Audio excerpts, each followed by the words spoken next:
Hi hello ನಮಸ್ತೆ. Guarantee ಸ್ಪೆಷಲ್ಗೆ ಸ್ವಾಗತ. ನಾನು ಪ್ರಭುದೇವ್. ಇಂದ್ರಪ್ರಸ್ಥದಲ್ಲಿ ಸಿಎಂ ಪಟ್ಟಕ್ಕಾಗಿ ಶುರು ಫೈಟ್. ಹಠ ಬಿಡದ ಬಂಡೆ ಬ್ರದರ್ಸ್. ಮಲ್ಲಿಕಾರ್ಜುನ್ ಖರ್ಗೆ ಮನೆಯಲ್ಲಿ ಪಟ್ಟುಗಳ ಮೇಲೆ ಪಟ್ಟು.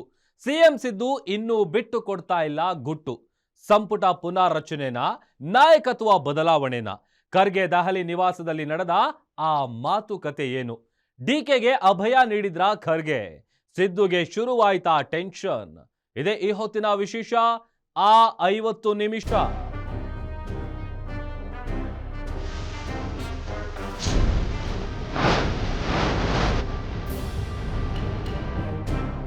ನವೆಂಬರ್ ಆರಂಭದಿಂದಲೂ ರಾಜ್ಯ ಕಾಂಗ್ರೆಸ್ನಲ್ಲಿ ಒಂದಲ್ಲ ಒಂದು ಪಲ್ಲಟಗಳು ನಡೆಯುತ್ತಿವೆ. ಎಲ್ಲವೂ ಕೂಡ ತೆರೆಮರೆಯಲ್ಲಿಯೇ ಸಾಗ್ತಾ ಇದೆ.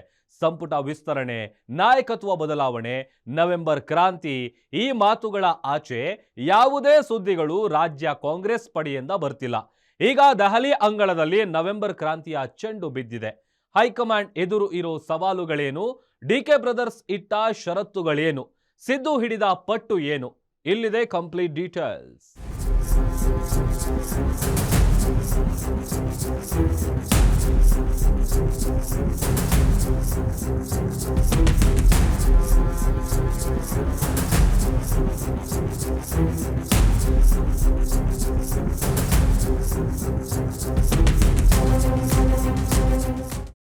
ನಾನು ಯಾವ ಕಾರಣಕ್ಕೂ ಕಾಂಗ್ರೆಸ್ ಪಾರ್ಟಿಗೆ ಬ್ಲಾಕ್ ಮೇಲ್ ಮಾಡೋನಲ್ಲ.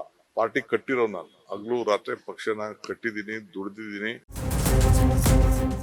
ಯಾರು ಹೇಳಿದ್ರು ನಾನು ಅದ್ರ ಬಗ್ಗೆ ಚರ್ಚೆನೆ ಮಾಡಿಲ್ಲ. ನಾನು ಮಾತಾಡೋದು ಬಿಹಾರ್ ಎಲೆಕ್ಷನ್ ಬಗ್ಗೆ. ನವೆಂಬರ್ ಕ್ರಾಂತಿ. ಕಳೆದ 3 ತಿಂಗಳಿಂದ ರಾಜ್ಯದಲ್ಲಿ ಈ ಅಡ್ಡಗೋಡೆಯ ಮೇಲಿದ್ದ ದೀಪ ಉರಿಯುತ್ತಲೇ ಇತ್ತು. ಸೆಪ್ಟೆಂಬರ್, ಅಕ್ಟೋಬರ್ ಕ್ರಾಂತಿ ಇತಿಹಾಸದ ಪುಟಗಳನ್ನ ಸೇರಿದ್ವು. ಆದರೆ ನವೆಂಬರ್ನಲ್ಲಿ ಕ್ರಾಂತಿ ಫಿಕ್ಸ್ ಅಂತಲೇ ಹೇಳಲಾಗ್ತಿತ್ತು. ಬಿಹಾರ ಎಲೆಕ್ಷನ್ ಮುಗಿದ ಬಳಿಕ ನವೆಂಬರ್ ಕ್ರಾಂತಿ ಎಂಬ ರಾಜಕೀಯ ಡ್ರಾಮಾ ಗರಿಗೆದರಲಿದೆ ಅಂತಲೇ ಹೇಳಲಾಗ್ತಿತ್ತು. ಆ ಊಹೆ ಈಗ ನಿಜವಾಗುವುದರತ್ತ ಹೋಗುತ್ತಿದೆ. ಈಗ ಅಸಲಿ ಗೇಮ್ ಶುರುವಾಗಿದೆ. ಬಿಹಾರದ ಎಲೆಕ್ಷನ್ ಮುಗಿದಿದೆ. ತಮಗೆ ಬೇಕಾಗಿದ್ದನ್ನ ಪಡೆದೇ ತೀರಲು ಡಿಕೆ ಸಿದ್ದು ಬಣ ಜಿದ್ದಿಗೆ ನಿಂತಿವೆ. ದೆಹಲಿಯಲ್ಲಿ ಕ್ರಾಂತಿಯ ಜ್ವಾಲೆ ಧಗಧಗಿಸುತ್ತಿದೆ. ಪರಿಣಾಮ ಏನಾಗಲಿದೆ ಅನ್ನೋದು ಕೆಲವೇ ದಿನಗಳಲ್ಲಿ ಸ್ಪಷ್ಟವಾಗಲಿದೆ.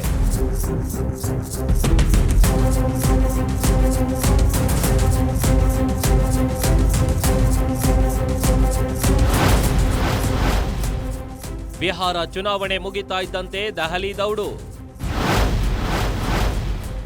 ಡಿಸಿಎಂಗೂ ಮೊದಲೇ ದೆಹಲಿಗೆ ಹಾರಿದ ಸಿಎಂ ಸಿದ್ದು. ಎಸ್, ನವೆಂಬರ್ ಕ್ರಾಂತಿಯ ಅಧ್ಯಾಯಕ್ಕೆ ಮುನ್ನುಡಿ ಬರೆಯಲು ದೆಹಲಿ ಹೈಕಮಾಂಡ್ ಮುಂದಾಗಿದೆ. ಕಪಿಲ್ ಸಿಬಿಲ್ ಪುಸ್ತಕ ಬಿಡುಗಡೆ ಕಾರ್ಯಕ್ರಮದ ನೆಪದಲ್ಲಿ ಸಿಎಂ ಸಿದ್ದು ಹಾಗೂ ಡಿಸಿಎಂ ಡಿಕೆ ಶಿವಕುಮಾರ್ ಇಬ್ಬರು ಕೂಡ ದೆಹಲಿಗೆ ಹಾರಿದ್ದಾರೆ. ಡಿಕೆ ಶಿವಕುಮಾರ್ ದೆಹಲಿಗೆ ಹೋಗುವ ಮೊದಲೇ ರಾಷ್ಟ್ರ ರಾಜಧಾನಿ ಏರ್ಪೋರ್ಟ್ನಲ್ಲಿ ಇಳಿದ ಸಿದ್ದರಾಮಯ್ಯ, ರಾಹುಲ್ ಗಾಂಧಿ ಮತ್ತು ಕಾಂಗ್ರೆಸ್ ವರಿಷ್ಠೆ ಸೋನಿಯಾ ಗಾಂಧಿ ಜೊತೆ ಮಹತ್ವದ ಮಾತುಕತೆ ನಡೆಸಿದ್ದಾರೆ. ಸಚಿವ ಸಂಪುಟ ಪುನಾರಚನೆಗೆ ಗ್ರೀನ್ ಸಿಗ್ನಲ್ ನೀಡಲಾಗಿದೆ ಅಂತಲೂ ಹೇಳಲಾಗ್ತಾ ಇದೆ. ಇದರ ಬೆನ್ನಲ್ಲಿಯೇ ಈಗ ಡಿಕೆ ಶಿವಕುಮಾರ್ ಇದಕ್ಕೆ ಅಪಸ್ವರವನ್ನ ಸೇರಿಸಿ ಖರ್ಗೆ ಮನೆಯಲ್ಲಿ ಜಾಂಡಾ ಹೊಡೆದು ಈಗ ಹಲವು ಕುತೂಹಲಕ್ಕೆ ಕಾರಣವಾಗಿದೆ.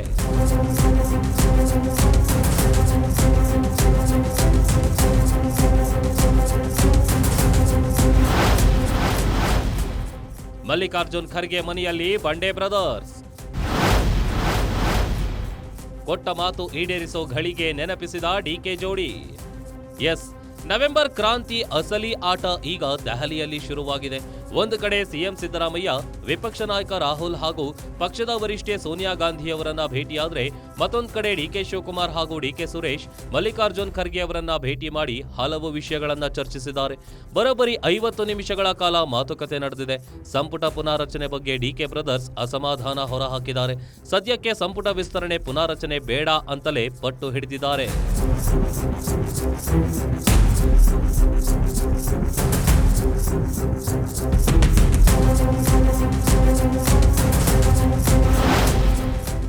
ಸದ್ಯಕ್ಕೆ ಸಂಪುಟ ವಿಸ್ತರಣೆ ಬೇಡ.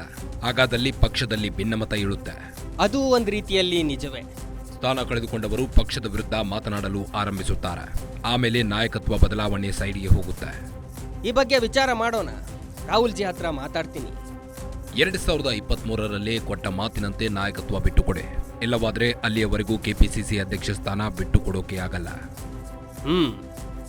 ಇದನ್ನು ಸಿದ್ದರಾಮಯ್ಯನವರ ಜೊತೆ ಮಾತನಾಡಿ ಆದಷ್ಟು ಬೇಗ ಸಮಸ್ಯೆ ಇತ್ಯರ್ಥವಾಗಲಿ. ಈ ಬಗ್ಗೆ ಪ್ರಯತ್ನ ಮಾಡೋಣ. ಸಿದ್ದರಾಮಯ್ಯ 2 ಬಾರಿ ಸಿಎಂ, 2 ಬಾರಿ ವಿಪಕ್ಷ ನಾಯಕರಾಗಿದ್ದಾರೆ. ಎಲ್ಲ ಅವಕಾಶಗಳು ಅವರಿಗೆ ಸಿಕ್ಕಿವೆ. ನನಗೆ ಈ ಬಾರಿಯೇ ಅವಕಾಶ ನೀಡಿ. ಈ ವಿಚಾರದ ಬಗ್ಗೆ ಸೋನಿಯಾಜಿ, ರಾಹುಲ್ಜಿ, ಸಿದ್ದರಾಮಯ್ಯ ಜೊತೆ ಮಾತಾಡಬೇಕು. ಈ ಬಗ್ಗೆ ಅವರೊಂದಿಗೆ ಚರ್ಚೆ ಮಾಡೋಣ. ಇದಿಷ್ಟು ಮಾತುಕತೆ ಮಲ್ಲಿಕಾರ್ಜುನ್ ಖರ್ಗೆ ಅವರೊಂದಿಗೆ ಡಿಸಿಎಂ ಡಿಕೆ ಶಿವಕುಮಾರ್ ಮತ್ತು ಡಿಕೆ ಸುರೇಶ್ ನಡೆಸಿದ್ದಾರೆ. ಸಿಎಂ ಸಿದ್ದರಾಮಯ್ಯ ಮತ್ತು ಸೋನಿಯಾ ಗಾಂಧಿ, ರಾಹುಲ್ ಗಾಂಧಿ ಜೊತೆ ಈ ಬಗ್ಗೆ ಮಾತನಾಡ್ತೇನೆ ಅಂತ ಮಲ್ಲಿಕಾರ್ಜುನ್ ಖರ್ಗೆ ಡಿಕೆ ಶಿವಕುಮಾರ್ಗೆ ಅಭಯ ನೀಡಿದ್ದಾರೆ ಅಂತ ಹೇಳಲಾಗ್ತಾ ಇದೆ. ಒಂದು ಹಂತದಲ್ಲಿ ರಾಜ್ಯದಲ್ಲಿ ಭುಗಿಲೆದ್ದಿರುವ ನಾಯಕತ್ವ ಬದಲಾವಣೆ ಕಿತ್ತಾಟವನ್ನ ಬಗೆಹರಿಸುವ ಜವಾಬ್ದಾರಿ ರಾಹುಲ್ ಗಾಂಧಿ ಖರ್ಗೆ ಅವರ ಹೆಗಲಿಗೆ ಹಾಕಿದ್ದಾರೆ. ಹೀಗಾಗಿ ಸೋಮವಾರ ಸಂಜೆ ಸಿಎಂ ಸಿದ್ದರಾಮಯ್ಯ ಮಲ್ಲಿಕಾರ್ಜುನ್ ಖರ್ಗೆ ಅವರನ್ನ ಭೇಟಿ ಮಾಡಿದ್ದಾರೆ.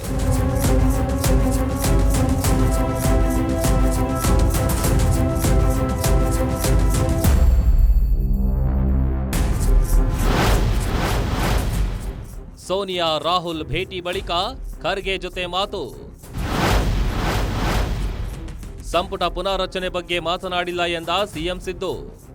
ಇನ್ನು ಡಿಸಿಎಂ ಡಿಕೆ ಶಿವಕುಮಾರ್ ಹಾಗೂ ಡಿಕೆ ಸುರೇಶ್ ಖರ್ಗೆ ಅವರನ್ನ ಭೇಟಿ ಮಾಡಿದ ಬೆನ್ನಲ್ಲಿಯೇ ಸೋಮವಾರ ಸಿಎಂ ಕೂಡ ಎಐಸಿಸಿ ಅಧ್ಯಕ್ಷ ಮಲ್ಲಿಕಾರ್ಜುನ್ ಖರ್ಗೆ ಅವರನ್ನ ಭೇಟಿ ಮಾಡಿದ್ದಾರೆ. ಹಲವು ವಿಚಾರಗಳನ್ನ ಅವರ ಮುಂದಿಟ್ಟಿದ್ದಾರೆ. ಈಗಾಗಲೇ ಸೋನಿಯಾ ಗಾಂಧಿ ಹಾಗೂ ರಾಹುಲ್ ಗಾಂಧಿಯನ್ನ ಭೇಟಿ ಮಾಡಿರುವ ಸಿಎಂ ಸಂಪುಟ ಪುನಾರಚನೆ ಬಗ್ಗೆ ಮಾತನಾಡಿದ್ದಾರೆ. ಇದಕ್ಕೆ ರಾಹುಲ್ ಗಾಂಧಿ ಗ್ರೀನ್ ಸಿಗ್ನಲ್ ಕೂಡ ನೀಡಿದ್ದಾರೆ ಅಂತ ದೆಹಲಿ ಅಂಗಳದಿಂದ ಸುದ್ದಿ ಆಚೆ ಬಂದಿತ್ತು. ಆದರೆ ಸಿಎಂ ಸಿದ್ದರಾಮಯ್ಯ ಆ ಬಗ್ಗೆ ಯಾವುದೇ ಮಾತುಕತೆಯನ್ನ ನಾನು ನಡೆಸಿಲ್ಲ ಅಂತ ಹೇಳ್ತಿದ್ದಾರೆ. ಇಲ್ಲ ಚರ್ಚೆ ಆಗಿಲ್ಲ. ಯಾರು ಹೇಳಿದ್ರು ನಿಮ್ಗೆ? ನಾನು ಅದ್ರ ಬಗ್ಗೆ ಚರ್ಚೆನೆ ಮಾಡಿಲ್ಲ. ನಾನ್ ಮಾತಾಡೋದು ಬಿಹಾರ್ ಎಲೆಕ್ಷನ್ ಬಗ್ಗೆ ಮಾತಾಡಿದೆ. ಅವ್ರಿಗೆ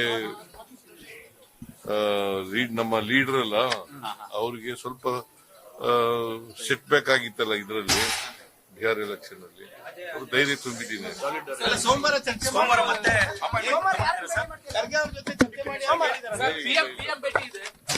ಆ ವಿಚಾರನೆ ಪ್ರಸ್ತಾಪ ಮಾಡಿಲ್ಲ ಅಂತಂದ್ರೆ ನಾನು ಪುನಃ ನೀವು ಅದನ್ನೇ ಕೇಳಿದ್ರೆ ಹೆಂಗೆ?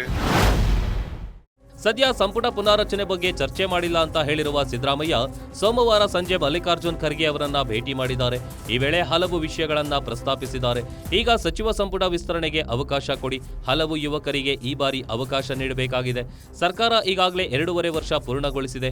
ಸಂಪುಟ ವಿಸ್ತರಣೆ ಮಾಡಲು ಇದು ಸರಿಯಾದ ಸಮಯ ಅಂತ ಹೇಳಿದ್ದಾರೆ. ಅಲ್ಲದೆ 2.5 ವರ್ಷಗಳಿಂದ ಯಶಸ್ವಿಯಾಗಿ ಗ್ಯಾರಂಟಿ ಯೋಜನೆಗಳನ್ನ ಜಾರಿ ಮಾಡಿದ್ದೇನೆ. 80 ಶಾಸಕರು ನನ್ನ ಜೊತೆ ಇದ್ದಾರೆ. ಸರ್ಕಾರದ ವೇಳೆ ಯಾವುದೇ ಗಂಭೀರ ಆರೋಪಗಳು ಬರದಂತೆ ನೋಡಿಕೊಂಡಿದ್ದೇನೆ. ಈ ಅವಧಿ ನನಗೆ ಬಿಟ್ಟು ಕೊಡಿ. 2028ಕ್ಕೆ ರಾಜ್ಯದಲ್ಲಿ ಮತ್ತೆ ಕಾಂಗ್ರೆಸ್ ಆಡಳಿತಕ್ಕೆ ಬರಲಿದೆ. ಆಗ ಡಿಕೆ ಶಿವಕುಮಾರ್ ಸಿಎಂ ಆಗಲಿ ಅಂತ ಹೇಳಿದ್ದಾರೆ.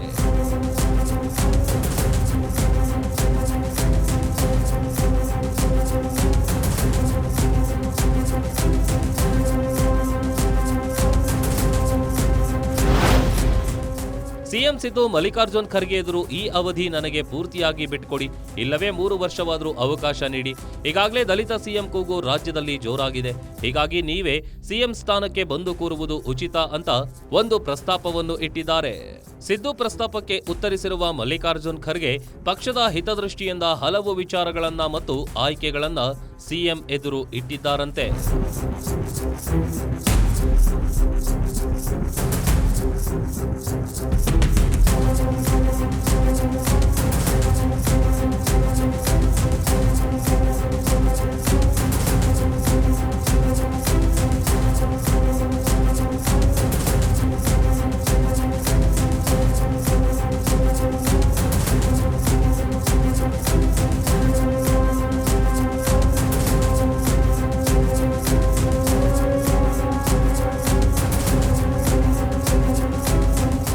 ದೆಹಲಿ ಹೈಕಮಾಂಡ್ ದರ್ಬಾರ್ನಲ್ಲಿ ಸಿಎಂ ಬದಲಾವಣೆ ಮಾತುಕತೆಗಳು ತೀವ್ರ ಸ್ವರೂಪ ಪಡೆದುಕೊಂಡಿವೆ.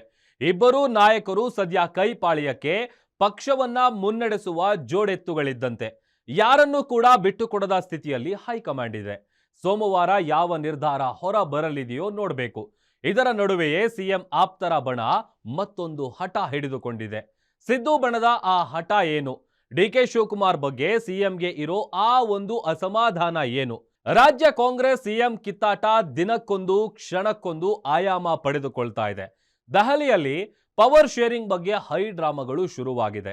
ಸಿಎಂ ಬದಲಾಗ್ತಾರಾ, ಕೆಪಿಸಿಸಿ ಅಧ್ಯಕ್ಷರು ಬದಲಾಗ್ತಾರಾ, ಸಚಿವ ಸಂಪುಟ ವಿಸ್ತರಣೆ ಆಗತ್ತಾ ಇಲ್ವಾ, ಖರ್ಗೆ ನಿವಾಸದಲ್ಲಿ ಡಿಕೆ ಬ್ರದರ್ಸ್ ಹೇಳಿದ ಮತ್ತಷ್ಟು ಮಾತುಗಳೇನು, ಖರ್ಗೆ ಮನವೊಲಿಸುವಲ್ಲಿ ಯಶಸ್ವಿಯಾದ್ರ ಡಿಕೆ, ಸಿಎಂ ಡಿಸಿಎಂ ಮತ್ತು ಖರ್ಗೆ ಒಟ್ಟಾಗಿ ಮಾಡಿದ ಊಟದ ಫೋಟೋ ಏನ್ ಹೇಳುತ್ತೆ, ಬನ್ನಿ ನೋಡೋಣ.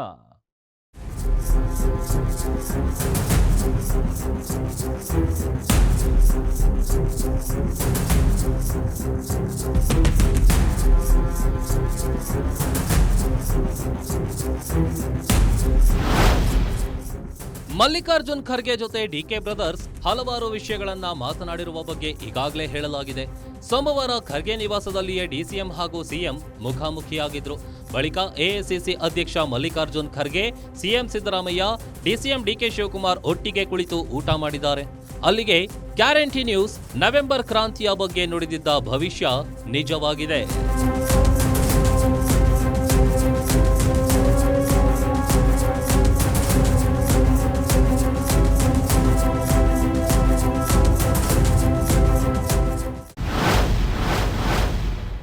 ಗ್ಯಾರಂಟಿ ನ್ಯೂಸ್ ಹೇಳಿದ್ದು ನಿಜ ನಿಜ. ಸಚಿವ ಸಂಪುಟ ವಿಸ್ತರಣೆ ಇಲ್ವೇ ಇಲ್ಲ. ಕೊನೆಗೂ ಡಿಸಿಎಂ ಡಿಕೆ ಶಿವಕುಮಾರ್ ತಮ್ಮ ಹಠವನ್ನ ಸಾಧಿಸಿದ್ದಾರೆ. ಎಐಸಿಸಿ ಅಧ್ಯಕ್ಷರನ್ನ ಭೇಟಿ ಮಾಡಿ ತಮ್ಮ ನಿಲುವುಗಳನ್ನ ವ್ಯಕ್ತಪಡಿಸುವ ಮೂಲಕ ಅವರನ್ನ ಮನವೊಲಿಸುವಲ್ಲಿ ಸಕ್ಸಸ್ ಆಗಿದ್ದಾರೆ. ಅಲ್ಲಿಗೆ ಸದ್ಯಕ್ಕೆ ಸಚಿವ ಸಂಪುಟ ವಿಸ್ತರಣೆ ಮುಂದೂಡಲಾಗಿದೆ ಅನ್ನೋ ಪಕ್ಕಾ ಮಾಹಿತಿ ಗ್ಯಾರಂಟಿ ನ್ಯೂಸ್ಗೆ ದೊರಕಿದೆ. ಡಿಕೆ ಶಿವಕುಮಾರ್ ಮಾಡಿದ ಹಕ್ಕೊತ್ತಾಯಕ್ಕೆ ಮಲ್ಲಿಕಾರ್ಜುನ್ ಖರ್ಗೆ ಗ್ರೀನ್ ಸಿಗ್ನಲ್ ಕೊಟ್ಟಿದ್ದಾರೆ. ಮಲ್ಲಿಕಾರ್ಜುನ್ ಖರ್ಗೆ ಮನವೊಲಿಸುವಲ್ಲಿ ಡಿಕೆ ಶಿವಕುಮಾರ್ ಯಶಸ್ವಿಯಾಗಿದ್ದು ಹೇಗೆ, ಹೇಳಿದ ಮಾತುಗಳು ಏನು ಅಂತ ನೋಡೋದಾದ್ರೆ, ಡಿಕೆ ಬ್ರದರ್ಸ್ ವಾದ 1, ಸಿಎಂ ಚೇಂಜ್ ವಿಚಾರದಲ್ಲಿ ಸ್ಪಷ್ಟತೆ ಸಿಗಲಿ. ಡಿಕೆ ಬ್ರದರ್ಸ್ ವಾದ 2, ಸದ್ಯಕ್ಕೆ ಸಂಪುಟ ಪುನಾರಚನೆ ಬೇಡ.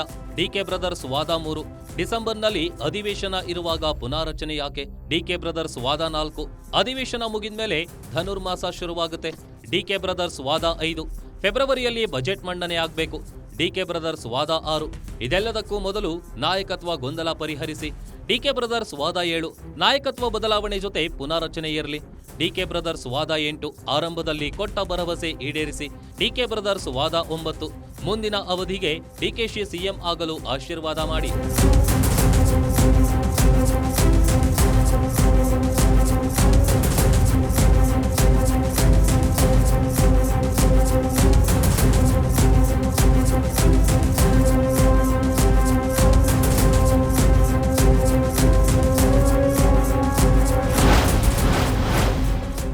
ನಗು ಮುಖದಿಂದಲೇ ಬೆಂಗಳೂರಿಗೆ ಡಿಕೆ ವಾಪಸ್.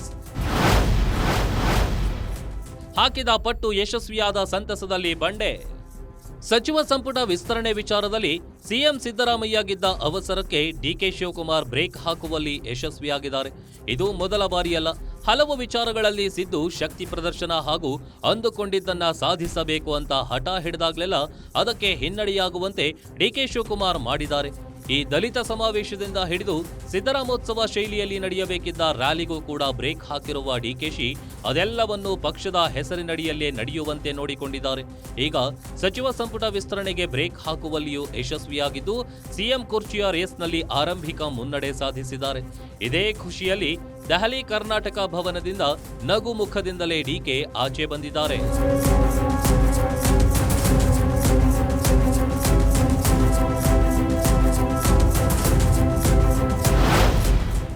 ಒಂದು ಹಂತದಲ್ಲಿ ಡಿಕೆ ಶಿವಕುಮಾರ್ ಸಚಿವ ಸಂಪುಟ ವಿಸ್ತರಣೆಗೆ ಬ್ರೇಕ್ ಹಾಕುವಲ್ಲಿ ಯಶಸ್ವಿಯಾಗಿದ್ದಾರೆ.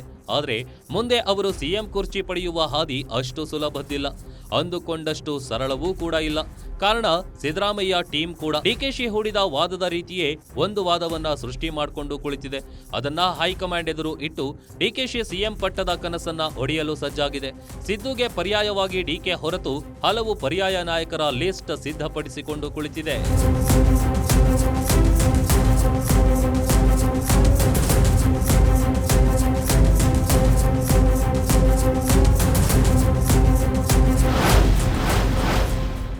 ದಲಿತ ಸಿಎಂ ಕಾರ್ಡ್ ಪ್ಲೇ ಮಾಡ್ತಿರೋ ಸಿದ್ದು ಆಪ್ತರು. ಡಿಕೆಶಿ ಸಿಎಂ ಆದ್ರೆ ಪಕ್ಷಕ್ಕೆ ಡ್ಯಾಮೇಜ್ ಅಂತಿರೋದೇಕೆ? ಎಸ್, ಡಿಕೆಶಿ ಸಿಎಂ ಕನಸಿನ ಹಾದಿ ಕಲ್ಲು ಮುಳ್ಳುಗಳ ಹಾದಿಯಿಂದಲೇ ಕೂಡಿದೆ. ಕಾರಣ ಸಿದ್ದು ಬಣ ಹಿಡಿದಿರುವ ಹಠಗಳು. ಸಿದ್ದು ಸಿಎಂ ಸ್ಥಾನದಿಂದ ಬದಲಾವಣೆಗೆ ನಮ್ಮ ಅಭ್ಯಂತರವಿಲ್ಲ. ಆದರೆ ಅವರ ಜಾಗಕ್ಕೆ ಡಿಕೆ ಬದಲು ದಲಿತ ನಾಯಕರನ್ನ ಸಿಎಂ ಮಾಡಿ, ನೀವೇ ಸಿಎಂ ಆಗಿ ಅಂತ ಮಲ್ಲಿಕಾರ್ಜುನ್ ಖರ್ಗೆಗೆ ಹೇಳ್ತಿದ್ದಾರೆ. ಈ ಮೂಲಕ ದಲಿತ ಸಿಎಂ ಪ್ಲೇ ಕಾರ್ಡ್ ಯೂಸ್ ಮಾಡ್ತಿದ್ದಾರೆ.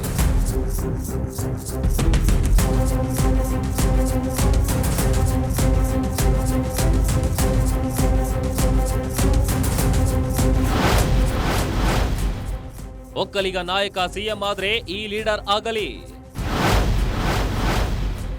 ಲಿಂಗಾಯತ ಸಮುದಾಯದಿಂದ ಇವರನ್ನ ಮಾಡಿ. ಇನ್ನು ದಲಿತ ಸಿಎಂ ಕಾರ್ಡ್ ವರ್ಕೌಟ್ ಆಗದಿದ್ದ ಪಕ್ಷದಲ್ಲಿ ಹೈಕಮಾಂಡ್ ಡಿಕೆಶಿಗೆ ಈ ಬಾರಿ ಸಿಎಂ ಸ್ಥಾನ ತಪ್ಪಿಸಿದ್ರೆ ಒಕ್ಕಲಿಗ ಸಮುದಾಯ ಪಕ್ಷದೊಂದಿಗೆ ಮುನಿಸಿಕೊಳ್ಳುತ್ತೆ. ನಮಗೆ ಹಳೆ ಮೈಸೂರು ಭಾಗದ ಮತದಾರರು ಕೂಡ ಮುಖ್ಯ ಅನ್ನೋ ವಾದ ಮುಂದಿಟ್ರೆ ಒಕ್ಕಲಿಗ ನಾಯಕರೇ ಸಿಎಂ ಆಗಬೇಕಾದಲ್ಲಿ ಕೃಷ್ಣ ಬೈರೇಗೌಡರನ್ನ ಮಾಡಿ. ಅವರು ಇನ್ನೂ ಯಂಗ್, ಆಕ್ಟಿವ್ ಆಗಿದ್ದಾರೆ. ಲಿಂಗಾಯತ ಸಮುದಾಯಕ್ಕೆ ಮಣೆ ಹಾಕೋದಾದ್ರೆ ಎಂಬಿ ಪಾಟೀಲ್ ಇಲ್ಲವೇ ಈಶ್ವರ್ ಖಂಡ್ರೆ ಅವರನ್ನ ಸಿಎಂ ಮಾಡಿ ಅಂತ ಪಟ್ಟು ಹಿಡಿಯಲು ಸಜ್ಜಾಗಿದ್ದಾರೆ.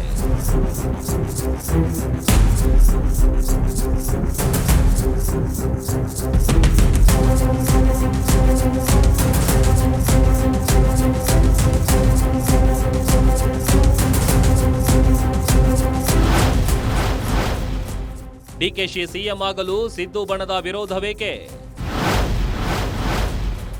ಸಿದ್ದು ಪಡೆಗೆ ಇದೆಯಾ ಮೋದಿ ಅಮಿತ್ ಶಾ ಭಯ? ಎಸ್, ಡಿಕೆ ಶಿವಕುಮಾರ್ ಸಿಎಂ ಆಗಲು ಸಿದ್ದರಾಮಯ್ಯ ಆಪ್ತ ಬಣ ಪದೇ ಪದೇ ಅಪಸ್ವರ ಎತ್ತುತ್ತಲೇ ಇದೆ. ಅದಕ್ಕೆ ಅವರ ಲಿಸ್ಟ್ನಲ್ಲಿರೋ ಕಾರಣ ಡಿಕೆಶಿ ಮೇಲಿರುವ ಕೇಸ್ಗಳು. ಈಗಾಗಲೇ ಡಿಕೆ ಶಿವಕುಮಾರ್ ವಿರುದ್ಧ ಹಲವು ಕೇಸ್ಗಳು ಕೋರ್ಟ್ನಲ್ಲಿ ನಡೀತಿವೆ. ಕೆಲವೊಂದರಲ್ಲಿ ಇನ್ನೂ ಕೂಡ ಸುಪ್ರೀಂ ಕೋರ್ಟ್ನಲ್ಲಿ ಕ್ಲೀನ್ ಚಿಟ್ ಸಿಕ್ಕಿಲ್ಲ. ಹೀಗಾಗಿ ಒಂದು ವೇಳೆ ಡಿಕೆ ಶಿವಕುಮಾರ್ ಸಿಎಂ ಆದಲ್ಲಿ ಅಮಿತ್ ಶಾ ಹಾಗೂ ಪ್ರಧಾನಿ ಮೋದಿ ತಮ್ಮ ಪ್ರಭಾವ ಬಳಸಿ ಡಿಕೆ ಶಿವಕುಮಾರ್ರನ್ನ ಜೈಲಿಗೆ ಕಳಿಸುವ ಸಾಧ್ಯತೆ ಇದೆ.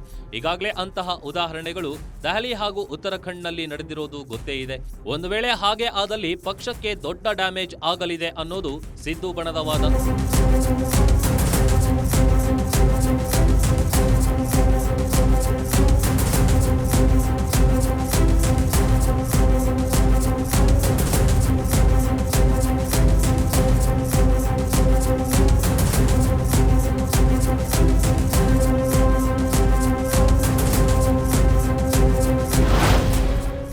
ಇಷ್ಟು ವಾದಗಳನ್ನ ಈಗಾಗಲೇ ಸಿದ್ದು ಬಣ ರೆಡಿ ಮಾಡ್ಕೊಂಡು ಕುಳಿತಿದೆ. ಒಂದು ವೇಳೆ ಡಿಸಿಎಂ ಡಿಕೆ ಶಿವಕುಮಾರ್ರನ್ನ ಸಿಎಂ ಪಟ್ಟ ಕಟ್ಟಲು ಹೈಕಮಾಂಡ್ ರೆಡಿಯಾಗಿದ್ದೆ ಆದ್ರೆ ಇವೆಲ್ಲವನ್ನು ದೆಹಲಿ ನಾಯಕರ ಎದುರು ಇಟ್ಟು ತಡೆಯುವ ಪ್ರಯತ್ನಕ್ಕೆ ಸಿದ್ದರಾಮಯ್ಯ ಬಣ ಮುಂದಾಗಿದೆ. ಈ ಎಲ್ಲಾ ಸವಾಲುಗಳನ್ನ ದಾಟಿಕೊಂಡೇ ಡಿಕೆಶಿ ತಾವು ಹಿಡಿದಿರುವ ಹಠವನ್ನ ಸಾಧಿಸಿ ತೋರಿಸಬೇಕಾಗಿದೆ.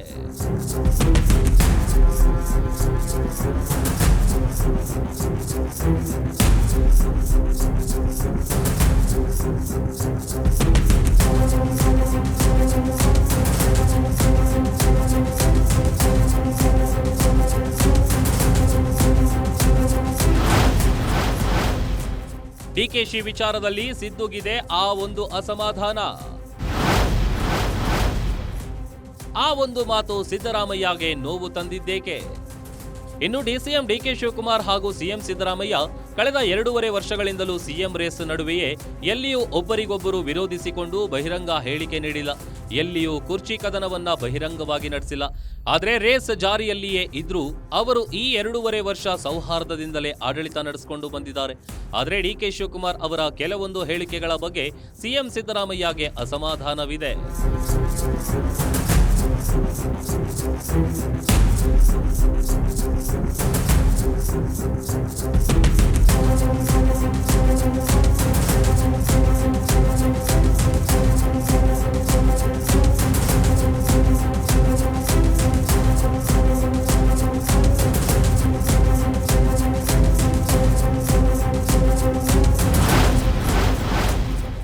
ಅಧಿಕಾರ ಹೇಗೆ ತಗೊಳ್ಳೋದು ನನಗೆ ಗೊತ್ತು. ಡಿಕೆಶಿ ಠೇಂಕಾರದ ಮಾತಿಗೆ ಸಿದ್ದು ಅಸಮಾಧಾನ. ಡಿಸಿಎಂ ಡಿಕೆ ಶಿವಕುಮಾರ್ ಸಿಎಂ ಆಗುವ ವಿಚಾರದಲ್ಲಿ ಹೈಕಮಾಂಡ್ ಎಲ್ಲ ನೋಡ್ಕೊಳ್ಳುತ್ತೆ, ಕಾದು ನೋಡೋಣ ಅನ್ನೋ ಹೇಳಿಕೆಯನ್ನ ನೀಡಿದ್ರು ಸಹ ತಮ್ಮ ಆಪ್ತರ ಬಳಿ ನನಗೆ ಅಧಿಕಾರ ಹೇಗೆ ತೆಗೆದುಕೊಳ್ಳಬೇಕು ಅಂತ ಗೊತ್ತು. ಬೇರೆ ಪಕ್ಷದಿಂದ ಬಂದ ಸಿದ್ದರಾಮಯ್ಯ 2 ಬಾರಿ ಸಿಎಂ, 2 ಬಾರಿ ವಿಪಕ್ಷ ನಾಯಕರಾಗಿದ್ದಾರೆ. ಪಕ್ಷ ಕಟ್ಟಿ ಬೆಳೆಸಿದವರು ನಾವು, ನಮಗೆ ಅವಕಾಶ ಸಿಗಬೇಕು, ಕೊಟ್ಟ ಮಾತಿನಂತೆ ನಡಿಬೇಕು ಅಂತ ಹೇಳುತ್ತಲೇ ಇದ್ದಾರೆ. ಅಷ್ಟು ಮಾತ್ರವಲ್ಲ, ಇದೇ ವಾದವನ್ನ ಪದೇ ಪದೇ ಹೈಕಮಾಂಡ್ ಮುಂದೆ ಇಡ್ತಿದ್ದಾರೆ. ಇದು ಸಿಎಂ ಸಿದ್ದರಾಮಯ್ಯಗೆ ಬೇಸರ ಮೂಡಿಸಿದೆ ಅಂತ ಹೇಳಲಾಗ್ತಿದೆ.